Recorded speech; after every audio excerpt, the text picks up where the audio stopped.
নমস্কার, this advocate চৈতা।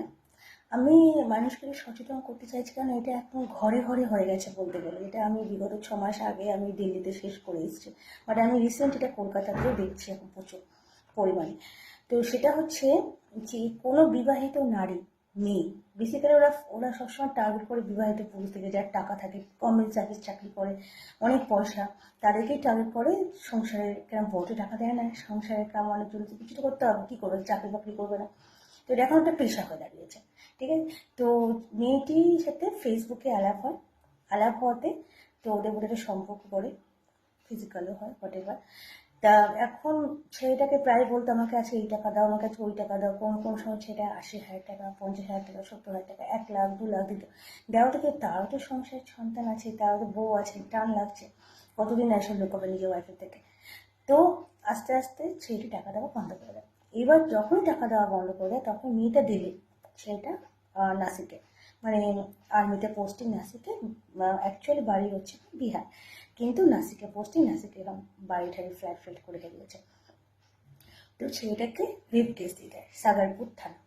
এবার কি হয়, ছেলেটিকে অন ডিউটি আর্মি অফিসার চাকরি, মানে আর্মিতে চাকরি করা সত্ত্বেও অন ডিউটি তাকে তুলে নিয়ে যায়, নিয়ে গিয়ে দিল্লি জেলে 6 মাস, 4 মাস ও বেল পায় না, যে জেলে ছিল।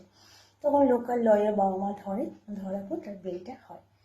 এবার কেসটাকে আসে আমার কাছে, আমার থ্রু মাই পরিচিত। So whatever happened, when I saw the case diaries, then I decided it's not entitled, not maintainable in the eye of law. একজন মেয়ে সে যদি ডিভোর্স না নেয়, তার সত্ত্বেও বা ডিভোর্স ফাইল করেছে হোয়াট এভার, কিন্তু ডিভোর্স না পাওয়া না অবধি সে যদি কোনো পুরুষের সাথে সহবাস করে, তখন তাকে বলতে পারে না যে তুমি ওকে রেপ করেছো। কারণ সে ইন্টেনশনালি সেটা করেছে, জানা সত্ত্বেও যে ওই মুহূর্তে সে লিগালি এন্টাইটেড নয় টু ম্যারি হার বা marry him, both of them. তো সেক্ষেত্রে সেটা আমি দিল্লি হাইকোর্টে পয়সার জন্য দিই, কিন্তু পয়সা একটু সময় লাগে, পার কখন লিস্টে রান করবে, তারপর না, তার আগে পাটিয়ালা হাউস কোর্টে চার্জ ডেটটা পড়েছে। এবার চার্জের দিন প্রথম দিন আমি সাগারপুর, মানে দেখলাম যে পাটিয়ালা হাউস দেখা দেখার সৌভাগ্য হয়নি। অনেকবারই সুপ্রিম কোর্টে গেছি, বাট আমি পাটিয়ালাতে কোনো যাইনি।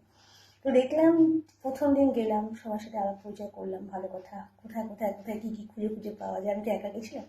তো খুঁজলাম, খোঁজার পর আমি জাজমেন্ট দিলাম, একটা সুপ্রিম কোর্টের জাজমেন্ট, একটা দিল্লি হাইকোর্টের জাজমেন্ট, কেসটা দিল্লি। তো সেখানেই আমি স্পষ্ট জজ ম্যাজিস্ট্রেট সাহেবকে বললাম যে একজন বিবাহিতা মেয়ে সে যদি ডিভোর্স না পায় বা ডিভোর্স না নেয়, তার সত্ত্বেও সে যদি কোনো কারোর সাথে ফিজিক্যাল রিলেশনশিপে আসে, তারপরে সে যদি সেই ছেলেটাকে বাধ্য করে তুমি আমাকে বিয়ে করো, নাহলে তোমাকে আমি রেপ কেস দেবো, সেটা কখনো মেনটেনেবল নয় in the eye of law. এই দুটো জাজমেন্টে আজ সে 376, 506, 509 আইপিসি থেকে আজ বাইরে। তো এরকম অনেক কেস আছে যেটা কলকাতার মধ্যেও আছে। তো ভয় পাবেন না, আপনারা আমার সাথে যোগাযোগ করতে পারেন। আমি এটা ফেসবুক চ্যানেল আমি কানেক্ট করেছি, নতুন ফেসবুক চ্যানেল, সবাই সাপোর্ট করবেন। এরকম অনেক ম্যাটার থাকে, আমি বেশি বেশি আমি বাইরে প্র্যাকটিস করি, আর আর্মি কেসগুলো এই বেশি করি।